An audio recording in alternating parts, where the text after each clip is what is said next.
1996ஆம் ஆண்டு ஜூலை 7ஆம் தேதி மதுரை மாவட்டத்திலிருந்து பிரிக்கப்பட்ட ஒரு தொன்மையான நகரம் தேனி. வீரியமிக்க நாட்டு இனங்களுக்கும் நாட்டுக்கலைகளுக்கும் ஒரு முக்கிய பங்கு வகித்து வருகிறது. இதே வரிசையில் ஜல்லிக்கட்டு, சேவல் சண்டை, மஞ்சு விரட்டு போல இருக்கும் வீர விளையாட்டுகளில் கிடா சண்டைக்கும் ஒரு முக்கிய பங்கு இருக்கிறது.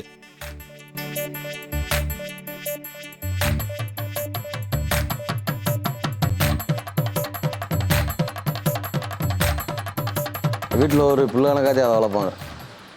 அதாவது நம்மளுக்கு ஏதோ ஒரு கஷ்டம் சூழ்நிலை வந்தாலும் செஞ்சாலும் வீட்டிலே ஒரு சண்டை கண்டை போட்டாலும் வீட்டில் சண்டை போட்டு கூட அந்த கிடா கட்ட போய் உட்காந்து மைண்டு விட்டு ஃப்ரீயாக பேசினோம்னால அந்த மைண்ட் ரிலீஃப் ஆகிற மாதிரி ஒரு ஃபீலிங் நம்மளுக்கு. புதுசாக கல்யாணம் முடிச்சு என் முன்னாடி தோட அடை வச்சு முத கிடா வாங்கினேன். அதாவது 10 சண்டை செஞ்ச கடை கூட ஒரு சண்டையில் தோக்கலாம், 5 சண்டை செஞ்ச கடை ஒரு சண்டையில் தோக்கலாம். அதெல்லாம் நம்ம சொல்ல முடியாது. அது சந்தர்ப்ப சூழ்நிலையை பொறுத்து இருக்குது.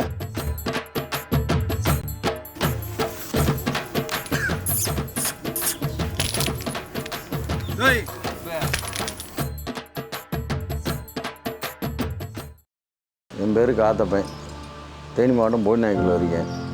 நம்ம வேலை வந்து கார் ஏசி மெக்கானிக் வேலை பார்க்குறேன்.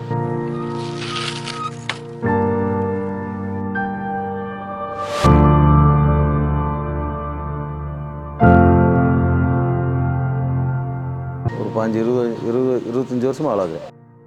25 வருஷம் வேலை பார்க்குறேன். இப்போ ஒரு 5 வருஷமாக தனியாக ஒர்க் ஷாப் வச்சு வளர்த்துட்ருக்கேன். கிடா லைனில் வந்து நம்மளுக்கு அப்பா வளர்த்துக்கிருந்தார். அவர் மூலியமாக நம்ம கிடா சண்டைக்கு போக செய்ய அவர் கூட போகிறனால அந்த ஆர்வம் நம்மளுக்கு கூடி அந்த கிடா சண்டைக்கு போய்க்கிறதுனால அவர் அப்பா இப்போ இல்லை, இறந்துட்டார். இப்போ இறந்து 5-6 வருஷம் ஆச்சு. அவர் இறந்த பிறகுமே அதை விடக்கூடாதுன்றதுனால நாங்கள் அண்ணன் தம்பி இருக்கோம், நான் இருக்கேன். நம்ம வீட்டில் எப்போயுமே கிடா இருக்கும். நம்ம வீட்டில் எப்போயுமே 4 கிடா 5 கிடா வளர்ப்போம். எப்போயுமே இப்போ அதாவது சண்டைக்கு போனாலும் போகாட்டியுமே கிடா எப்போயுமே நம்ம வீட்டில் இருக்கும். நம்ம பிள்ளையை பார்க்கும், வீட்டுக்காரம்மா பார்க்கும், எல்லாமே பார்த்துருப்போம். கிடா எப்போயுமே கிடா இல்லாமல் நம்ம இருக்க மாட்டோம். எத்தனை வருஷம் ஆனாலும் நம்ம கிடா, நான் இல்லாட்டியுமே நம்ம வீட்டில் கிடா இருக்கும். 2009 கல்யாணம் முடிஞ்சிச்சு. இதோட 15 வருஷம் ஆச்சு. பொண்ணு பார்த்துட்டு போனாங்க. பொண்ணு பார்த்துட்டு போனோடனே மறுநாளே நான் ஃபோன் பண்ணி கேட்டதுக்கு, நாங்கள் கெடாதே வளர்க்குறேன், எனக்கு கெடா வளர்க்குறேன், உனக்கு என்னை கல்யாணம் பிடிக்க இஷ்டமா அப்படின்ட்டே கேட்டார். இஷ்டம்னா சரின்னு சொல்லு, இல்லாட்டினா இல்லை அப்படின்னு அதைத்தான் சொன்னார். எனக்கு சரி டக்குன்னு உண்மையை சொல்லிட்டாரா, அதனால எனக்கு பிடிச்சிக்கிருச்சு. சரின்ட்டு அதுக்கப்புறம் அப்படியே கல்யாணம் முடிச்சாச்சு. கல்யாணம் முடித்து வந்தோடனே கெடா தான் அவருக்கு உயிர். கெடா தான் அவருக்கு ரொம்ப இஷ்டம். எங்களுக்கு எல்லாத்துக்கும் அதுதான். கெடால அவருக்கு எங்களுக்கு எல்லாத்துக்கும் கெடா இல்லாட்டிலாம் நாங்கள் இருக்கவே முடியாது. ஒன்று நாள் வீட்டில் இருக்கணும் எங்களுக்கு. அவர் காலையில் பார்த்துட்டு வேலைக்கு போயிடுவார். நான் இருக்கிறப்ப நான் பார்ப்பேன், பிள்ளைங்க எல்லாமே பார்ப்பாங்க. இது இப்படியே முடியக்கூடாது. பிள்ளைங்க எங்கள் தலைமுறையாக வளர்த்துக்கிட்டே வரணும். இதோடலாம் முடியவே கூடாது. அதான் எங்களோட ஆசை. என் பிள்ளைகள் என் மயங்கிட்டே அதான் சொல்கிறேன், நீ எவ்வளோ படித்தாலும் நீ இதை விட்டுறாதடா, இது நீ கடைசி வரைக்கும் நீ வளர்க்கணும். அப்பா அவங்க தாத்தா வளர்த்தாரு. தாத்தாவுக்கு அப்புறம் அவர் எங்கள் வீட்டுக்காருக்கு அப்புறம் இந்த பையன் அவ்வளோதான். அது வரைக்கும் வளர்க்கணும். அவன் அடுத்து அந்த பையன் கல்யாணம் முடிச்சு, என் மயன் கல்யாணம் முடிச்சு அவன் தலைமுறையாக வளர்க்கணும்னு எங்களுக்கு ஆசை. இதோடு நின்று போகக்கூடாது எங்களுக்கு, அவ்வளோதான். பாரம்பரியமாக இருக்கணும் கடைசி வரைக்கும். எல்லாமே குட்டி கட்டுறது, குளிப்பாட்டுறது எல்லாமே அவன் தான் பார்ப்பியான். நடைக்கு போகிறது, அந்த கெடா சண்டைக்கெல்லாம் வளர்த்தாங்கன்னா அவன் தான் நல்லா நடைக்கு போகிறது, அவங்க அப்பா கூட சேர்ந்து போகிறது வர்றது எல்லாமே, கெடா சண்டைக்கு போகிறது எல்லாமே அவங்க தான் கூட போவியான். அந்த பையன் என் மயன்.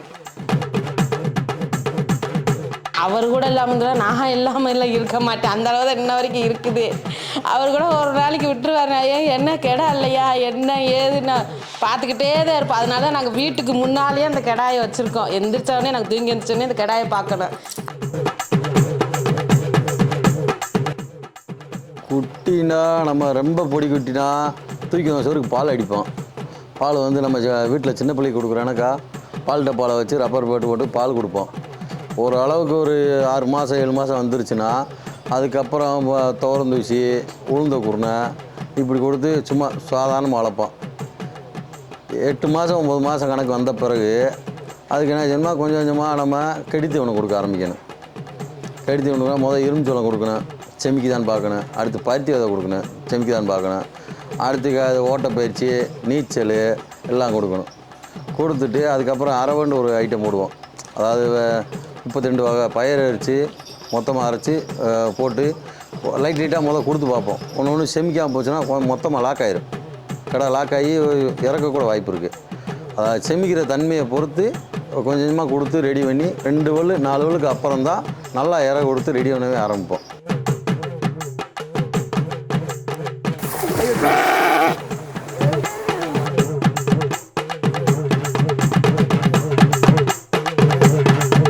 வீட்டில் ஒரு பிள்ளைன காத்தி அதை வளர்ப்பாங்க.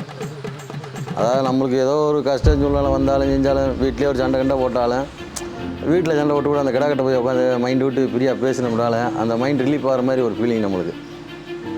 அதனால் கிடா வந்து நம்மளுக்கு வீட்டில் ஒரு பிள்ளைன காத்தி வளர்க்குறோம். அது வேறு மாதிரி எந்த இதுவுமே கிடையாது.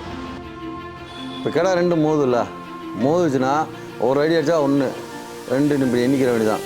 கிடா ஒட்டினா போனச்சா இங்கே வச்சாண்டா நெத்திக்கிடா, கொஞ்சம் இழுத்து வச்சாங்கன்னா கைக்கிடா. 2 உணர்ந்து பொட்டிக்கிட்டு விலகாமல் இருந்துச்சுன்னா 2மே இழுத்து நெத்திக்கிடா கைக்கிடா வைப்பாங்க. 3 தடவை நெத்திக்கிடா வைப்பாங்க, 3 தடவை கைக்கிடா வைப்பாங்க. அப்படி 3மே சரியாக வந்துருச்சுன்னா சரி சோடு 2 ஈச் அப்படி சொல்லி முடிச்சுடுவாங்க.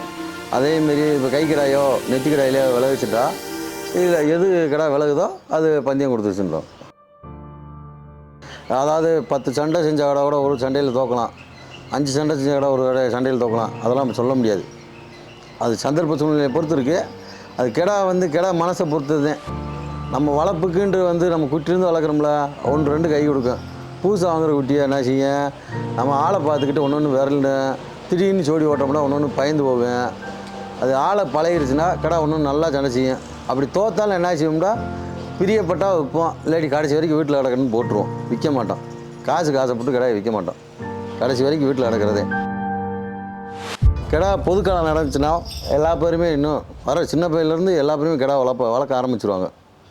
பொதுக்காலம் இல்லாதனால தான் இது வந்து தப்பாகவே போய்க்கிருக்கு. பொதுக்காலம் இருந்துச்சுன்னா நீட்டாக எல்லாமே சண்டைலாம் நல்லா இருக்குன்றாகவே சும்மா சின்ன பையன் இந்த சூதாட்டத்துக்கு போகிறவங்க கூட ஒரு கிடாயை பிடிச்சி போனானாக்க ஆத்தையே நம்ம இந்த சோழி போகக்கூடாதா, நம்ம குட்டிக்கு இற வைக்கணும் ஜெயணும் அந்த சோழிக்கு வந்துடுவான்.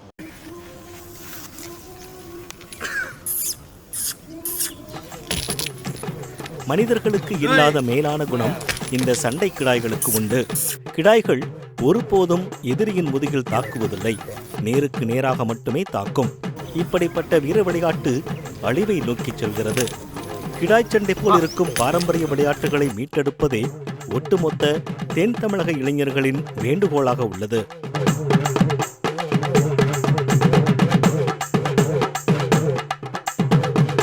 முன்னாடி முடியெல்லாம் முன்னாடி விட்டுருக்காங்க, அது வந்து எப்படி ஒரு தோரணைக்கா இல்லை வந்து எதுக்காண்டி அந்த முன்னாடி?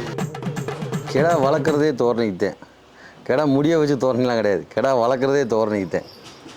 நம்ம கிடாயவே சும்மா பிடிச்சிக்கு போனாலும் ரோட்டில் அழகாக இருக்கணும், கிடா ரோமக்கட்டோடு இருந்தால் தான் கிடா முன்னாடி சிங்க கணக்காக தோரணையாக இருக்கும்.